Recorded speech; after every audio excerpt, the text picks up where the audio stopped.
Hello friends, welcome to Ammalatha memorial channel. நம்ம சேனலில் இன்றைக்கி என்ன பார்க்க போகிறோம்னா, இப்படி ஒரு ஜெட் இன்ஜின் ஒர்க் பண்ணது டீட்டெயிலாக பார்க்க வரோம். வீடியோக்குள்ளே போகிறதுக்கு முன்னாடி யாரெல்லாம் இன்ஸ்டாகிராமில் பார்க்குறீங்களோ நம்ம சேனலில் ஃபாலோ பண்ணிக்கோங்க. யாரெல்லாம் யூடியூப்பில் பார்க்குறீங்களோ நம்ம சேனலை சப்ஸ்கிரைப் பண்ணி வச்சு பக்கத்தில் இருக்க பெல்லைக்கனை கிளிக் பண்ணி ஆளில் போட்டுக்கோங்க. உங்களுக்கு இந்த வீடியோ பிடிச்சிருந்தா லைக் பண்ணுங்கள், சப்ஸ்கிரைப் பண்ணுங்கள், கமெண்ட் பண்ணுங்கள், உங்கள் ஃப்ரெண்ட்ஸுக்கும் ஷேர் பண்ணுங்கள். இது மாதிரி நிறைய இன்ட்ரெஸ்டிங் வீடியோ தெரிஞ்சுக்க நம்மளோட சேனலில் சப்ஸ்கிரைப் பண்ணி வச்சுக்கோங்க. வாங்க வீடியோக்குள்ளே போகலாம். ஃபஸ்ட்டு நம்ம பார்க்க போகிறது வந்து டர்போ ஃபேன். இந்த டர்போ ஃபேன் எதுக்கு யூஸ் ஆகுதுன்னா, நமக்கு உள்ளே வர காற்று, நமக்கு வந்து எதிரில் காற்று வருதில்ல, அந்த காற்றெல்லாம் உள்ளே எடுத்துகிட்டு போய் கம்பஸ்டர் கொண்டு போய் எரிய வைக்கிறதுக்கு இந்த காற்றெல்லாம் இது உள்ளே இழுத்து போக இந்த டர்போ ஃபேன் தான். அதாவது இதோட பேசிக் பர்பஸ் என்னென்னா, காற்றெல்லாம் உள்ளே இழுத்துக்கிறது தான், அதாவது செக் பண்ணுறது தான் அதோட வேலை. அதுக்கடுத்து நம்ம என்ன பார்க்க போகிறோம்னா டிஃப்யூசர்னால் வேறு எதுவும் கிடையாதுங்க.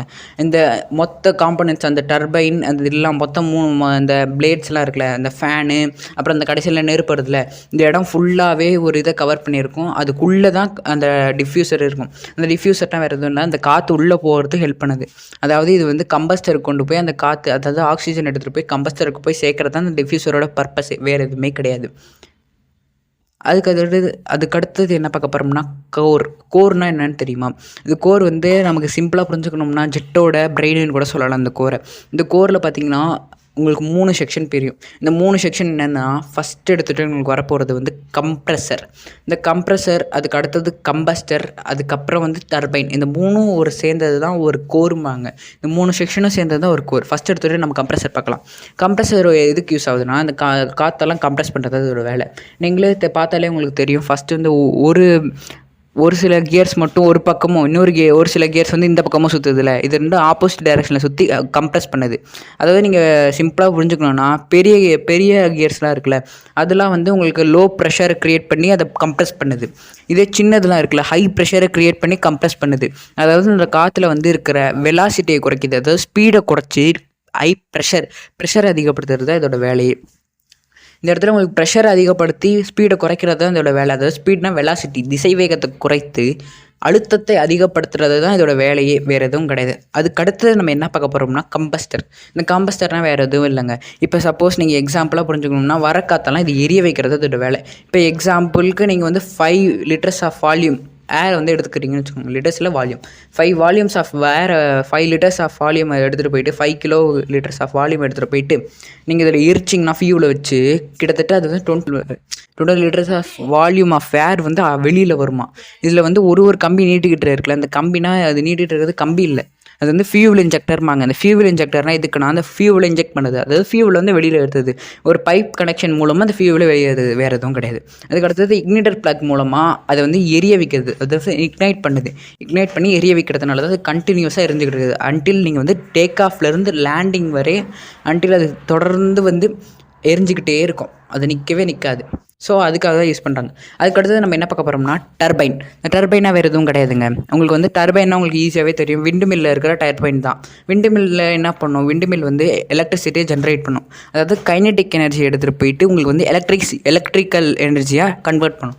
அதே வழி தான் இங்கேயும் பண்ணுது.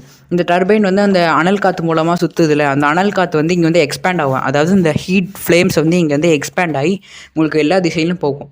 திசையில் போகல இங்கே வந்து உங்களுக்கு எலக்ட்ரிசிட்டியை ஜென்ரேட் பண்ணும், அதாவது அது அந்த அனல் காற்று இது வந்து ரொட்டேட் பண்ணும். அதாவது இந்த ஸ்டீம் இன்ஜின் ப்ராசஸ் மூலமாக இது ரொட்டேட் பண்ணுது. இது மட்டும் இல்லாமல் இது ரொட்டேட் பண்ணுறதுக்கு இன்னொரு காரணம் வேறு இருக்குது. அது என்னென்னா, இதிலிருந்து வந்து உங்களுக்கு இந்த கம்ப்ரெசர் வரை ஒரே ஒரு கம்பியில் தான் ஜாயிண்ட் இருக்கும். அந்த கம்பி பேர் ஷாஃப்ட்டும்பாங்க. இந்த ஒரே கம்பியில் ஜாயிண்ட் இருக்கிறதுனால அது சுற்றல இதுவும் சுற்றும். ஸோ இது ரெண்டுத்துக்குமே எனர்ஜி வந்து மாற்றி ஹெல்ப் பண்ணிக்கும். இப்போ வந்து டர்பைனுக்கு வந்து அது சுற்றி ஹெல்ப் பண்ணுதா, இந்த டர்பைன் மூலமாக எலக்ட்ரிசிட்டியை ஜென்ரேட் பண்ணி மறுபடியும் அதை சுற்ற வைக்கிறோம். ஸோ அது வந்து கண்டினியூஸாக ஒரு ப்ராசஸாக நடந்துகிட்டு இருக்கிறதுனால இது வந்து உங்களுக்கு எனர்ஜி வந்து சேவ் பண்ணுது. ஸோ அதிக எனர்ஜி தேவைப்படாது. ஸோ அதனால தான் இந்த டர்பைன் வந்து இதில் யூஸ் பண்ணியிருக்காங்க. இது வந்து சின்ன ஃபியூச்சர்ஸாக இருந்தாலும் இது வந்து சூப்பரான ஃபியூச்சர்னு கூட நான் சொல்லுவேன். அதுக்கடுத்து நம்ம என்ன பார்க்க வரோம்னா எக்ஸாஸ்ட் கோன். இந்த எக்ஸாஸ்ட் கோன்னா என்னன்னு உங்களுக்கு சிம்பிளாக சொல்கிறேன். எக்ஸாஸ்ட் கோன்னா ஒரு கோன் வடிவத்தில் இருக்குல்ல, இந்த கோன் மூலமாக உங்களுக்கு வந்து காற்று, அந்த அனல் காற்று வெளியேற்றுறது வந்து ஒரு குறிப்பிட்ட திசையை நோக்கி வெளியேற்றுறதுக்கு உதவும். அதே மாதிரி இது வந்து உங்களுக்கு வந்து கூல் டவுன் பண்ணும், அதிகமாக எரிய விடாமல் பார்த்துக்கும். அது மட்டும் இல்லாமல் உங்களுக்கு வந்து இது வந்து நாய்ஸை கம்மி பண்ணும், அதாவது அதிக நாய்ஸ் வராமல் கம்மி பண்ணும். அடுத்து நம்ம ஃபஸ்ட் எடுத்துகிட்டு இப்போ ஃபேன் பார்க்கலாம். ஃபேனில் பார்த்தீங்கன்னா கொஞ்சம் காற்று மட்டும் முன்னாடி போகும், அது முன்னாடி வழியாக போய் உங்களுக்கு வந்து அந்த கிட்டத்தட்ட அந்த கம்பஸ்டர் கிட்ட போகும். கம்பஸ்டருக்கு போய்ட்டு அது மட்டும் ஏன் உள்ளே போகுது தனியாக, ஏன் மொத்தமாக உள்ளே போடாதான் நீங்கள் கேட்கலாம். ஏன் அது மட்டும் தனியாக உள்ளே போகுதுன்னா, இப்போ வந்து கம்பஸ்டர் அதிக ஹீட் ஆகாமல் ஓவர் ஹீட் ஆகி மெல்ட் ஆகாமல் தடுக்கிறதுக்கு தான் இது யூஸ் பண்ணுறாங்க. இது மூலமாக உங்களுக்கு வந்து கூல் ஆகும். கூல் ஆகிடுச்சுன்னா நம்ம நார்மல் ஸ்டேஜுக்கு வரும். உங்களுக்கு வந்து இது கண்டினியூஸாக நடக்கிறதுனால இது வந்து ஏரிய கூட வாய்ப்பு இருக்குது. ஸோ அதனால தான் இந்த காற்று வந்து கொஞ்சம் முன்னாடி போகிறது. அதனால தான் இந்த துளையை கொடுத்துருக்காங்க, வேறு எதுவும் கிடையாது. அது வந்து இப்போ பார்த்தீங்கன்னா உங்களுக்கு வந்து சின்ன காற்று வந்து கொஞ்சம் முன்னாடி போகும், அதுக்கப்புறம் பெரிய காற்று ஒன்று வரும். அதுதான் உங்களுக்கு வந்து மெயினாக வந்து ஜெட் இன்ஜினில் த்ரஸ்ட் எனர்ஜியை கொடுக்கறதுக்கு அதுதான் மெயினானது. இப்போ நீங்கள் பார்த்தீங்கனாலே உங்களுக்கு தெரியும், சின்ன துளை மூலமாக சிறிய காற்றும், பெரிய துளை மூலமாக பெரிய காற்று, அதாவது பைபாஸ் ஏர்மாங்க. அதாவது பெரிய காற்று தான் பைபாஸ் ஏர். இது வந்து ஹை பைபாஸ் ஏர், அதாவது அதிக காற்றை கொள்ள முடியும்.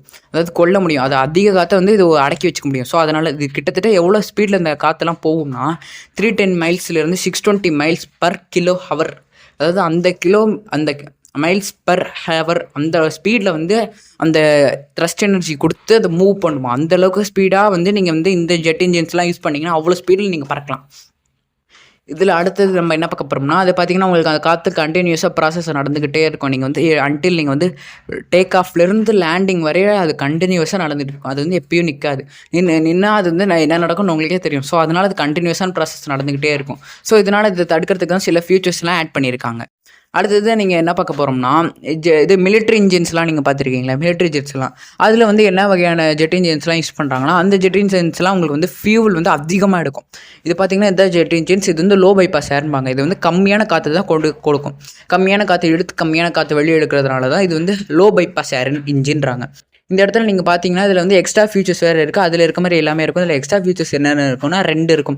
இந்த எக்ஸ்ட்ரா ஃபீச்சர்ஸ்னால இது வந்து இன்னும் கொஞ்சம் ஸ்பீடாக போகிறதுக்கு ஹெல்ப் பண்ணுது. அதில் ஃபஸ்ட்டு ஃபீச்சர் என்னென்னா, ரொம்ப சூப்பரான ஃபீச்சர்னா ஆஃப்டர் பர்னர். இந்த ஆஃப்டர் பர்னர் எனக்கும் பிடிச்ச ஃபீச்சர். இது ஏன் சொல்கிறேன்னா, இதில் வந்து நீங்கள் வந்து அதில் எரிஞ்ச காற்றை மறுபடியும் ஃபியூல் போட்டு எரிச்சு இன்னும் ஸ்பீட் கொடுக்குறது. இது வந்து அதிகமாக யூஸ் பண்ண மாட்டாங்க, ஏன்னா ஃபியூல் அதிகமாக செலவாகுன்றதுனால. இது வந்து டேக் ஆஃப் அப்போ, லேண்டிங் அப்போ கரெக்டாக. இப்போ வந்து நீங்கள் எக்ஸாம்பிளாக நான் ஒரு சின்ன எக்ஸாம்பிள் தான் சொல்கிறேன், இது இமேஜினரியாக நினச்சிக்கோங்க. இப்போ நீங்கள் வந்து நீங்கள் ஃப்ளைட்டை ஹேண்டில் பண்ணிகிட்டு இருக்கீங்க. இப்போ வந்து ஃப்ளைட்டை கண்ட்ரோல் பண்ணிவிட்டு நீங்கள் ஸ்பீடாக போகிறீங்க, கிட்டத்தட்ட 700 கிலோமீட்டர்ஸ் கிட்ட. இப்போ வந்து அவ்வளோ ஸ்பீடில் போய்கிட்டு இருக்கையில் டக்குன்னு உங்கள் கண்ணு முன்னாடி மவுண்ட் எவரெஸ்ட் மலை நிற்கிது, அவ்வளோ பெருசு. டக்குன்னு ஷார்ட் பிளான் கொடுக்கையில் நீங்கள் நார்மலாக கொடுத்தீங்கன்னா அவ்வளோ சீக்கிரத்தில் திரும்பத்துக்கு கஷ்டமாக இருக்கும்.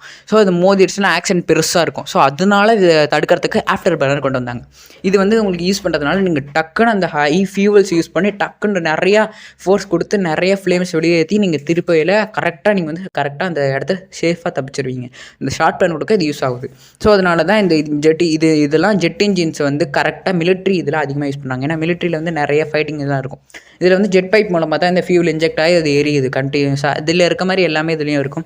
அதுக்கப்புறம் எக்ஸ்ட்ரா இன்னொன்று என்ன இருக்குன்னா, சூப்பர் சானிக் நாசில்பாங்க. இந்த சூப்பர் சானிக் நாசில்னால் விரிஞ்சு மறையும். ஏன்னா விரியில் ஒரு ஸ்பீடும் மடங்கையில் ஒரு ஸ்பீடும் அது கண்டினியூஸாக மாறி வரும். இப்போ ஸ்பீட் அதிகமாகச்சுன்னா வந்து விரியும், ஸ்பீட் கம்மியாச்சுன்னா மடங்கும். அது மாதிரி தான் இது ரெண்டும் டிஃப்ரெண்ட் டைப்ஸ் ஆஃப் ஏரோப்ளேனில் யூஸ் பண்ணுறதுனால இது ரெண்டுத்துக்கும் டிஃப்ரெண்ட்ஸ் நிறையா இருக்கும்.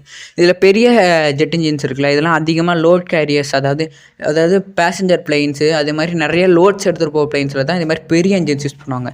இந்த சின்ன இன்ஜின்ஸ்லாம் எங்கெங்கே யூஸ் பண்ணுவாங்கன்னா மிலிட்ரி பர்பஸ்க்கு தான் அதிகமாக யூஸ் பண்ணுவாங்க. உங்களுக்கு இந்த வீடியோ பிடிச்சிருந்தா லைக் பண்ணுங்கள், சப்ஸ்கிரைப் பண்ணுங்கள், கமெண்ட் பண்ணுங்கள், உங்கள் ஃப்ரெண்ட்ஸுக்கும் ஷேர் பண்ணுங்கள். இது மாதிரி நிறைய இன்ட்ரெஸ்டிங் வீடியோ தெரிஞ்சுக்க நம்மளோட சேனலை சப்ஸ்கிரைப் பண்ணி வச்சுக்கோங்க.